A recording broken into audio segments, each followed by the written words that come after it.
J'aimerais qu'on parle de ce rapport parlementaire qui suggère de dénoncer l'accord franco-algérien de 1968, invoquant un rapport d'égalité avec les autres étrangers. Donc il préconise la fin du statut unique, que ce soit sur la circulation des personnes, le séjour, l'emploi, la protection sociale, toute chose qui coûte cher, nous dit ce rapport. On va en parler avec vous, Nicolas Pouvremonti. Merci d'être en direct sur notre antenne. Je rappelle que vous dirigez l'Observatoire de l'immigration et de la démographie, donc vous connaissez par cœur ce sujet et sans doute par cœur ce rapport. Désormais, un mot sur l'évaluation, et puis après vous nous direz les raisons qui pourraient faire que ça tombe en fait, si la classe politique décide de s'en emparer. Le surcoût, il est évalué à 2 milliards d'euros en vertu de cet accord préférentiel. Est-ce que c'est aussi votre calcul globalement ?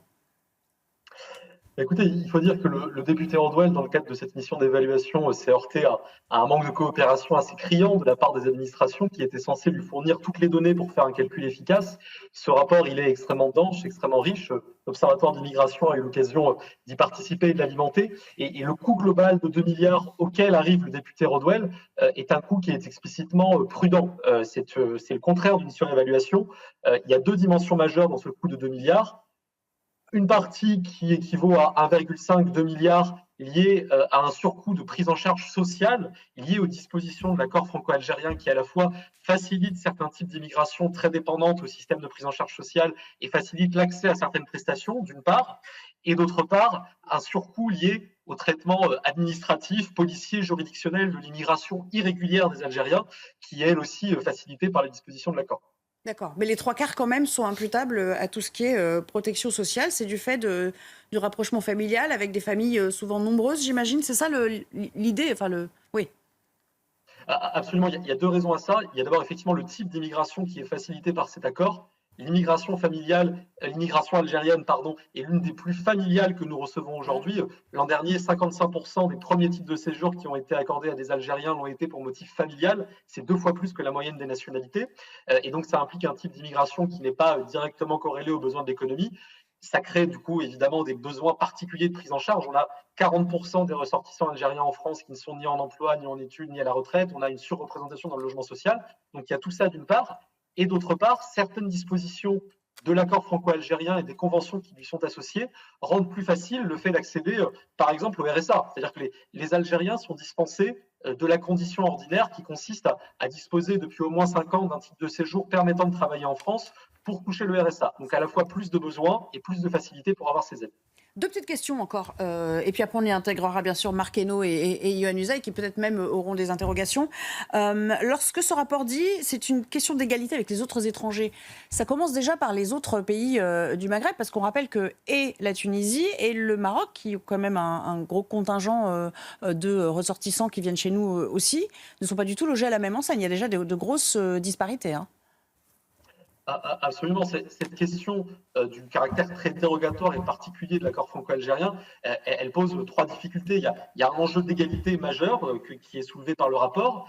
Il y a un enjeu de maîtrise quantitative des flux migratoires parce que les Algériens sont aujourd'hui la principale nationalité bénéficiaire de titre de séjour en France. Ça veut dire que la principale nationalité bénéficiaire de titre de séjour ne se voit pas appliquer une part importante de nos lois sur l'immigration. On a voté 30 lois sur l'immigration en 40 ans. Si on en vote une 31e, eh bien la 31e ne s'appliquera pas non plus aux Algériens pour un certain nombre de ces dispositions. Et la troisième raison majeure qui justifie de moduler demain cet accord, c'est l'ensemble des difficultés d'intégration qui se vérifient aujourd'hui, hélas, dans notre politique d'immigration en général et qui sont spécialement marquées dans le cadre de l'immigration algérienne. Petite question un peu candide, à quoi ça sert ce genre de rapport ? Ça doit être la base de quelque chose de futur pour édifier peut-être un projet ou une proposition de loi, ou c'est à titre purement informatif ? Je pense qu'il y a eu une centralité de la question algérienne migratoire depuis plusieurs mois. On sait que l'Algérie rechigne, pour dire le moins, à reprendre ses ressortissants en situation irrégulière, par exemple. Or, tout indique que les Algériens sont de très loin la principale nationalité des clandestins en France. Ce sont les plus nombreux à avoir été arrêtés en situation irrégulière l'an dernier. Ce sont les plus nombreux dans les centres de rétention administrative. Donc, on sait qu'il y a une focalisation du débat public là-dessus. Et par ailleurs, je pense que l'idée est aussi d'appuyer le caractère, finalement, le constat du caractère suranné et désormais inadapté de l'accord franco-algérien, qui fait de plus en plus consensus en vérité, y compris au sein du bloc central dont Charles Rodwell est issu. C'est-à-dire que Gabriel Attal, le chef du parti Renaissance, s'est maintenant déclaré favorable à la dénonciation de cet accord. tout comme Édouard Philippe. Et donc on voit que la fenêtre de la prise de conscience s'élargit quand même assez vite sur ce sujet. Merci beaucoup. Restez avec nous parce que la discussion à suivre vous concernera et peut-être il y aura des éléments de précision de votre part. Oui. Sauf que le Bloc central, bon, maintenant, Oui, c'est pas lui qui présidera ou décider cet accord. J'entends bien, mais c'est formidable quand même, toutes ces personnes qui, là, maintenant, nous disent mais il faut absolument revoir les accords de 68. Mais oui, chez vous, il y a 3 ans. Gabriel Attal, Édouard Philippe. C'est vraiment dommage qu'il n'ait pas eu le pouvoir pendant 8 ans, parce que sinon, il l'aurait fait à ce moment-là. Donc vraiment, on regrette qu'il n'ait pas été aux responsabilités depuis 2017 pour appliquer la politique qu'il préconise aujourd'hui.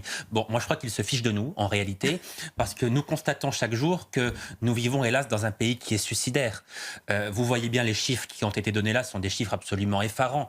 La politique migratoire qui est conduite en France depuis des années est une politique suicidaire. C'est un suicide économique, d'abord parce que ça nous coûte une fortune. Le chiffre avancé là, plus de 2 milliards, concerne uniquement l'Algérie. Et encore, ce chiffre demande à être quand même interrogé. Prends de ça, ouais.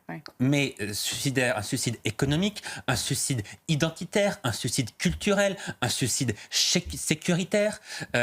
Donc, sur le plan du suicide de la France, je crois que cet exemple-là est particulièrement criant. Et il est vrai que si nos politiques avaient voulu tuer la France, ils n'auraient pas conduit une politique différente de celle qui a été menée depuis les 30 dernières années. Donc c'est un peu facile de se réveiller sur le tard quand vous n'avez plus la main. Oui, et surtout que la crise algérienne est en plus une incarnation parfaite de ce qui manque le plus en France depuis des années, c'est du courage et de la volonté politique. On est donc face à l'Algérie, tout le monde le sait, c'est une ancienne colonie française, c'est un pays qui a construit son identité post-indépendance sur la haine de la France.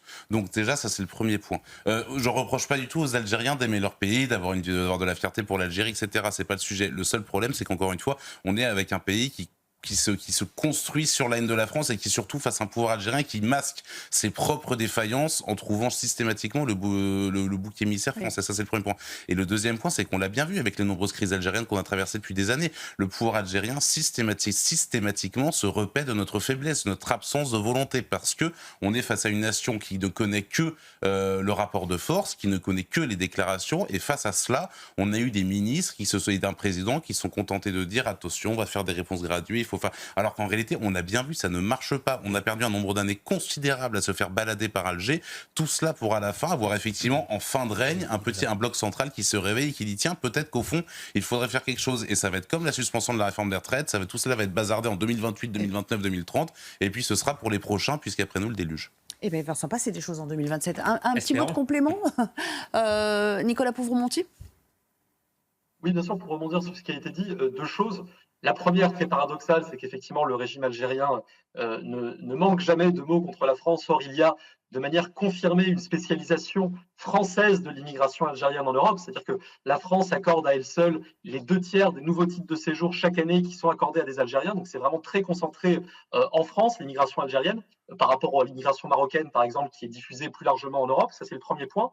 Et le deuxième point, ce rapport, il se concentre, et ça s'entend évidemment, sur les dimensions budgétaires, financières, mais il y a aussi tout un enjeu sécuritaire, on le sait, lié à notre relation migratoire avec l'Algérie, notamment parce que l'accord franco-algérien rend très difficile le retrait de certains titres de séjour pour motif d'ordre public. Or, c'est vraiment une préoccupation majeure parce que, vous voyez, sur 10 ans, 2014-2024, le nombre de Français écroués a augmenté de 13%, le nombre d'étrangers écroués de 40%, et le nombre d'Algériens écroués en France de 117%. Donc cette question du traitement sécuritaire de l'immigration algérienne, elle est de plus en plus prégnante. Merci beaucoup, Nicolas Pouvremonti, d'avoir été avec nous.